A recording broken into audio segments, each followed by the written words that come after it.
अपने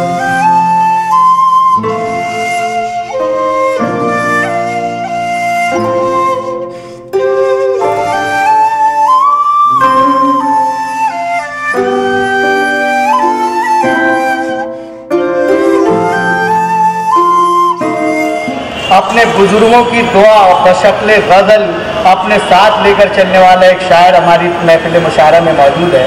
गज़ल के हवाले से सारी दुनिया में अपने फ़न का लोहा मनवाने वाली शख्सियत है जनाब ज़फ़र गोरखपुरी साहब की, और उन्हीं के फर्जंद अर्जुमंद जनाब अयाज गोरखपुरी साहब हमारी महफिल मुशायरा में तशरीफ़ रखते हैं। मैं हमारे बहुत ही मोहतरम और बहुत ही काबिल एहतराम शख्सियत मोहतरम जनाब सुहेल भाई लोखंडवाला साहब हमारे दरमियान तशरीफ़ ला चुके हैं। आज हमारे राइफ केयर फाउंडेशन के सरपरस्त हैं वो।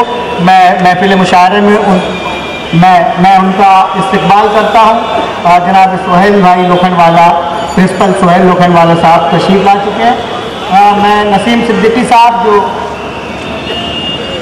एक बहुत ही मारूफ शख्सियत हमारे बॉम्बे की, वो भी हमारे दरमियान में तशरीफ़ ला चुके हैं। जनाब पसरीचा साहब अगर आगे हैं, एक बहुत ही मुखलिस और बहुत बेहतरीन शख्सियत। मैं हमारी दावत पर लब्बैक करते हुए रौनक महफिल बने। आइए हज़रात, मैं इस मौके पर गुजारिश कर रहा था जनाब अयाज गोरखपुरी साहब से। मैं इस ज़िमन में इतना ज़रूर कहूँगा कि जो मंजिलें पाने के लिए आदमी को एक उम्र दरकार होती है, वो बहुत कम उम्र में जनाब अयाज गोरखपुरी साहब ने हासिल की है। जनाब ज़फ़र गोरखपुरी ने खुद ही एक शेर बहुत खूबसूरत कहा था कि उगलेगी अभी फ़न की ज़मीं और दफीने चमकेंगे अभी दामन उर्दू पे गोहर, और ये उनकी पेशेन गोई थी जो 100% सादिक आ रही है। उन्हीं के फर्जंद अर्जुमन जनाब अयाज गोरखपुरी से इल्तिमास करता हूँ आप तालियों की गड़गड़ाहट में इस्तकबाल करें इस नौजवान शायर का। हाज़रीन ग्रामी, इंसान की दो बुनियादी सहूलतें हैं, जिसमें है तालीम और एक है मेडिकल एड। दिन ब दिन ये चीज़ें महंगी हो रही हैं या इंसान से दूर होती जा रही हैं, और ऐसे दौर में इन हालात में लाइफ केयर फाउंडेशन ने जो जिम्मेदारी अपने कांधों पर ली है कि गुरबा को उन मेडिकल एड और तालीम लोगों तक पहुंचाई जाए, और इस बामकसद मुशायरे का इनेकाद भी इन्होंने इसीलिए किया है।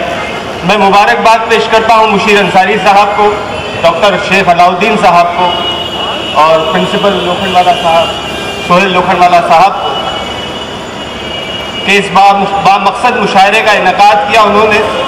वरना आजकल के मुशायरे बिल्कुल उसी तरह हैं जिस तरह के रात के निकलने वाले अखबार सुबह बासी हो जाते हैं। क्या बात है, क्या बात नहीं होता। क्या कहना है, क्या कहना है आज भाई, तालियां बजाकर इस बात की तारीफ कर रहे हैं साहब। वाह वाह वाह वाह, बहुत शुक्रिया। एक बतला एक शेर समाप्त करें कि जहां हार के दस्तूरे वफा जान लिया है। ताहिर भाई, जहां हार के दस्तूरे वफा जान लिया है, हमने तुम्हें अच्छी तरह पहचान लिया है। जहां हार के दस्तूरे वफा जान लिया है, हमने तुम्हें अच्छी तरह पहचान लिया है। क्या मतलब है साहब? शेर भी देखें कि दुनिया तो खफा थी मेरे इजहारे वफा पर, दुनिया तो खफा थी, दुनिया तो खफा थी मेरे इजहारे वफा पर, हैरत है कि तुमने भी बुरा मान लिया है। क्या कहने हैं, क्या कहने हैं, क्या बात है, क्या बात है। दुनिया तो खफा थी, वाह वाह, दुनिया तो खफा थी मेरे इजहारे वफा पर, हैरत है कि तुमने भी, हैरत है कि तुमने भी बुरा मान लिया है। क्या बात है, क्या बात है। जहां हार के दस्तूरे वफा जान लिया है, हमने तुम्हें अच्छी तरह पहचान लिया है। दुनिया तो खफा थी मेरे इजहारे वफा पर, हैरत है कि तुमने भी बुरा मान लिया है। क्या बात है, क्या बात है। के 2-3 शेर समाप्त करना है। अर्ज किया है कि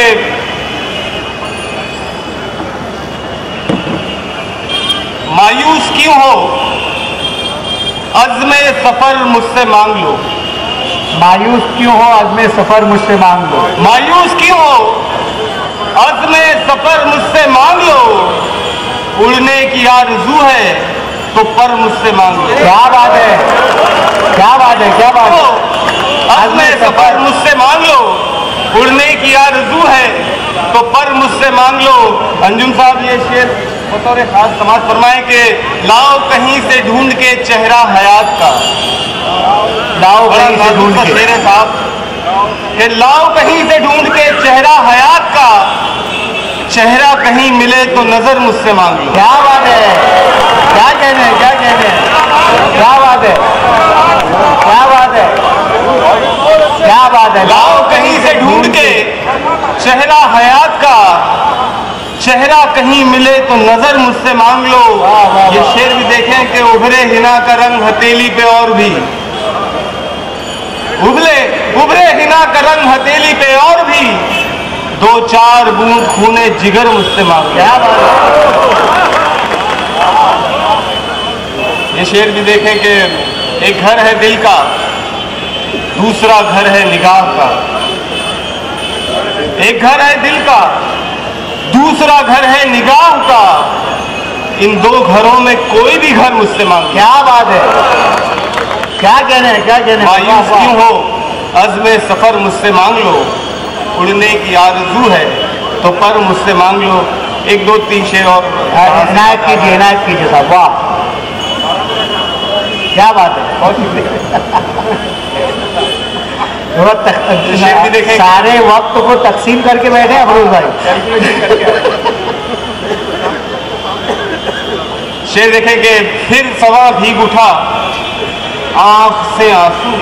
क्या बात है, क्या कहने फिर हैं। समा भीग उठा, आंख से आंसू निकले, आंख से आंसू निकले।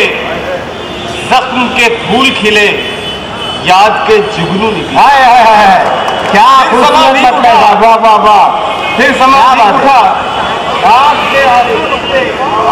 जख्म के फूल खिले, याद के जुगनू निकले। एक जमाना हुआ सांसों से तुझे गुजरे हुए। जमाना हुआ सांसों से। एक जमाना हुआ सांसों से तुझे गुजरे हुए। दिल से अब तक तेरी रफ्तार की खुशबू निकले। एक जमाना हुआ सांसों से तुझे गुजरे हुए। दिल से अब तक तेरी रफ्तार की खुशबू निकले। और ये शेर देखें कि काश ऐसा हो किसी शब के नजर आए ना चांद। काश ऐसा हो, काश ऐसा हो शब, क्या ऐसा हो किसी शब के नजर आए न चांद। शेर सुनने दीजिए। काश ऐसा हो किसी गजल, शब। अयाज भाई, गजल के मामले में ये जो बारिश होते हैं ना, ये बड़े खतरनाक होते हैं। काश ऐसा हो किसी शब सबके के नजर आए ना चांद। चांद जिस सिमत निकलता है उधर तू निकला। हाय हाय हाय, क्या बात है, क्या बात है।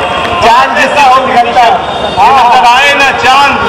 चांद जिस सिमत निकलता है उधर तू निकले। फिर समा भीग उठा, आंख से आंसू निकले। बहुत खूब, जख्म बहुत के फूल खिले, याद के जुग निकले। बहुत क्या बात है, क्या बात है। जनाब अयाज गोरखपुरी बहुत खूबसूरत तख्लीक़ात से हमें नवाज रहे थे और जो हक़ उनका गज़ल के मैदान में है उसे भरपूर अदा कर रहे थे। आइए हज़रात, एक चंद कदम हमारे पास बाकी है कि हमारे मेहमानान जो हैं आएँ और हम उनका हमारी देरीना रिवायात के मुताबिक उनका इस्तकबाल करें। उससे पहले एक फासला, एक छोटा सा फासला और तय करते हैं और आवाज़ देते हैं आपके दयार से ताल्लुक़ रखने वाले एक ऐसे शायर को जिसने अरसे दराज तक आपके शहर को खैरबाद कहकर मुख्तलिफ़ इलाक़ों में मुख्तलिफ़ तजुर्बात से गुज़रा है ये शख्स, और उसकी तमाम तजुर्बात उसकी शायरी में झलकते हुए आपको दिखाई देंगे। उसकी शायरी उसके तजुर्बात का निचोड़ है। बहुत खूबसूरत अंदाज में शेर कहते हैं और बहुत खूबसूरत अंदाज में पढ़ते हैं। मैं फिर आपको ये बता दूं कि गज़ल का जो शायर होगा, जो सच्चा शायर होगा, उसके यहाँ आपको यानी लंगोट पहनकर कभी भी वो माइक पर तशरीफ़ नहीं लाता। हमारे यहाँ पर बहुत सारे शोरा हैं जो इस तरह के अशार पढ़ते हैं और उसे इतनी कुव्वत के साथ चीखते हैं कि लगता है कि जैसे उनका नरखरा ही बाहर आ जाएगा। लेकिन वो शायर जो बहुत खूबसूरती के साथ शेर कहते हैं, उन्हें उसी खूबसूरती के साथ पेश करने का हुनर भी आता है।